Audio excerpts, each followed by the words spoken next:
everybody! This is some random Neko, waking up from her nap to greet the world for the day. And by greet, I mean finally cross off another film on my concerningly long to-watch list, which I really need to be better about completing. But hey, at least it's one film shorter than before now. Anyways, for this video, I'll be reviewing Ryu to Sobakasu no Hime, better known as Belle, a Beauty and the Beast inspired tale that's a spiritual predecessor to Bubble and definitely has a lot more going on with it, for better and worse. Naito Suzu is a shy, everyday high school girl from the countryside. For years, she's only been a shadow of herself, no longer able to sing after a traumatic event. However, when she joins U, a popular social media platform where anyone can start anew, she finds herself able to use her lost voice once again. Through the beautiful persona of Belle, Suzu's voice captures the hearts of the masses and she soon becomes a viral sensation. One day, her concert is interrupted by a beast known as the Dragon. Her curiosity soon leads her on a quest to uncover the dragon's identity, just as a vigilante group vows to do the same.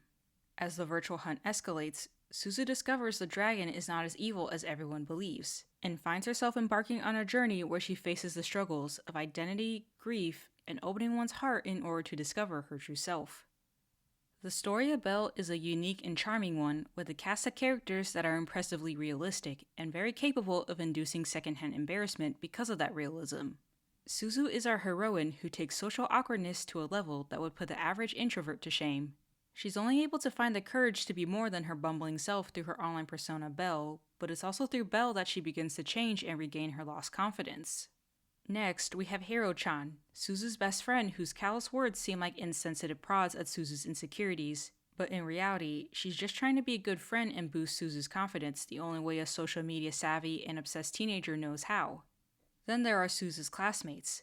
Kamishin, the class clown with a passion for canoeing.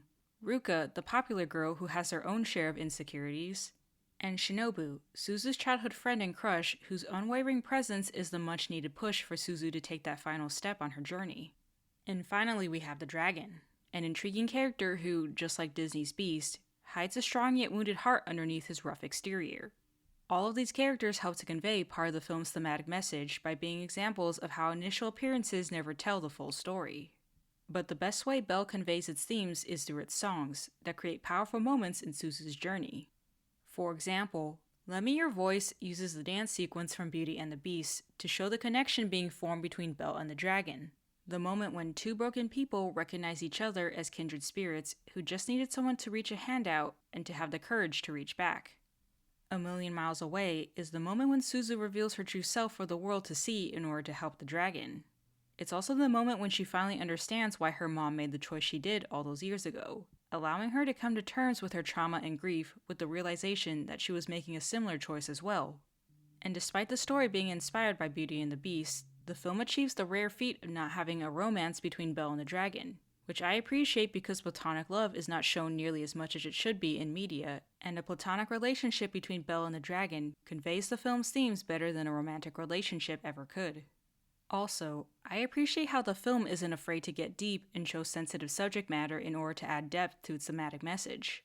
The grief Suzu lives with feels suffocatingly real in how it debilitates her in reality until she manages to find a way to escape it and start anew in you.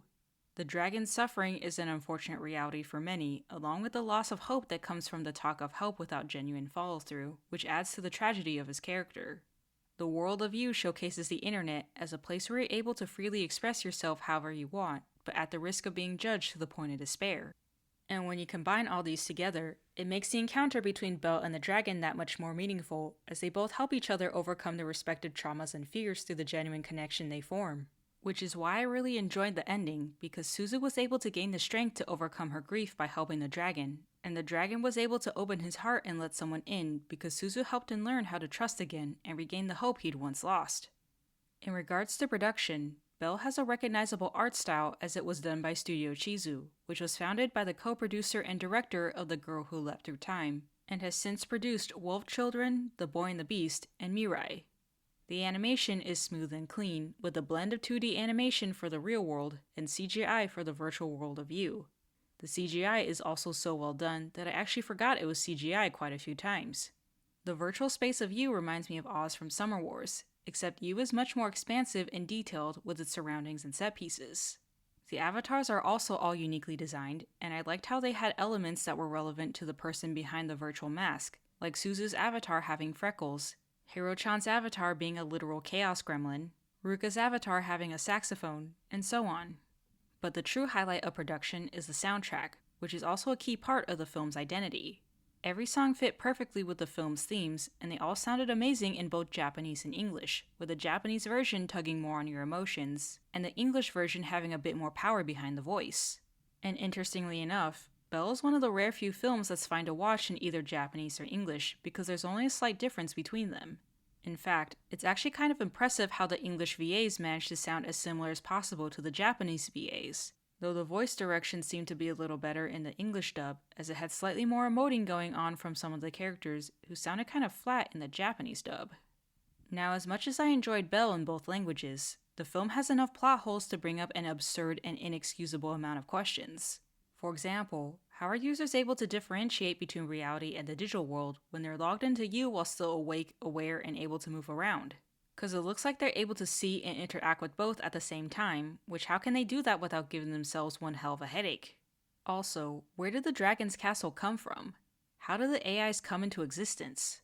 Why can't people log out when they're in danger? It's not as if they're trapped, so what's stopping them from getting out when needed?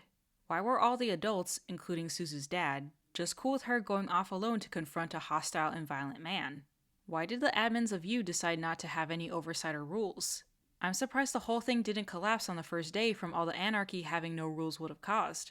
And while the justices were an interesting result of this lack of rules, I don't understand how having a shit ton of sponsors was able to get Justin the Unveiler, considering neither he nor the sponsors were connected to the admins in any way. And why didn't a single user out of millions report him for trying to commit the crime of doxing someone? The film also tried to do too much with all of its various storylines and commentary on anything and everything that it ended up making the story lack a lot of the depth it was trying so hard to dig for. The pacing was greatly affected as well, because too much time was given to scenes that didn't need it, like the search for the dragon's identity, while interesting, could have been condensed into a faster montage. And the moment between Ruka and Kamishin, while funny at first, began to overstay its welcome when it ground the story to an unnecessary halt. The film also didn't give enough focus to the things that mattered. For example, I wish we could have seen a follow-up to what happened to the dragon after Suzu helps him. I wish Justin got more comeuppance than just the loss of his sponsors. And I wish there was more to Suzu's relationship with her dad other than a few pitiful conversations, and that her growth was also reflected little by little in her interactions with him. Because Suzu's relationship with her dad was just awkward, sad, and unfair to her dad because his grief was never addressed, and I wish it was. And besides all that, Suzu's blubbering and blundering got a little annoying when it seemed to happen all the time. The world of You feels really lacking, being pretty bland and boring in comparison to Oz from Summer Wars, which, while small, had so much going on within it that it felt reasonable for so many people to hang out there as opposed to You, where the avatars moved like floating traffic. Also, the tale of Disney's Beauty and the Beast wasn't as well integrated into the story as it could have been. In fact, it felt like it was just forced in there because the director really wanted to use it, but by doing so, ended up compromising the overall plot as a result.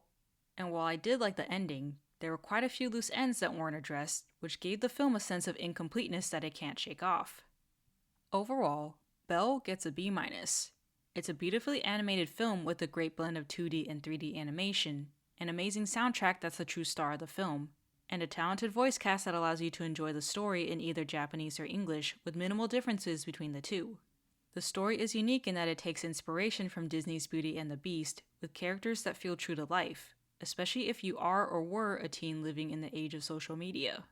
And it isn't afraid to tackle sensitive subject matter, such as the hopeless reality of abuse, the trauma and grief of personal loss, and the powerful, often dangerous influence of social media. However, the story is also very flawed. There are plenty of times where the pace is off, as the film often lingers on unnecessary moments, thus grinding the story to a halt. The ending also feels incomplete, and there were plot holes that created more questions than you could shake a stick at. But at the very least, Suzu's character journey does come to a satisfying conclusion. To tell the truth though, I really wish I liked Belle more than I did, as someone recommended it back in my Bubble review video, saying it was the better fairy tale inspired film of the two. But I honestly still prefer Bubble over Belle if given the choice, as this fairy tale is more integral to the story. The plot is more focused though also still flawed, and the soundtrack's just better overall. But despite its shortcomings, Belle is still a good film for those who enjoy well-animated fairy tale-inspired stories with great soundtracks. And I highly recommend it to anyone who needs a little reminder that it's never too late to open your heart and get a second chance in reality. I hope you guys enjoyed this video. Reminder that this is just my opinion, so you can take it with as many grains of salt as you want. I don't mind either way, and would love to hear your thoughts in the comment section down below. Please feel free to like, subscribe, and comment which film you'd like me to give my 2 cents about next. This is some random Neko, going off to fall asleep to the voice of Belle now. Don't forget to keep calm and just meow.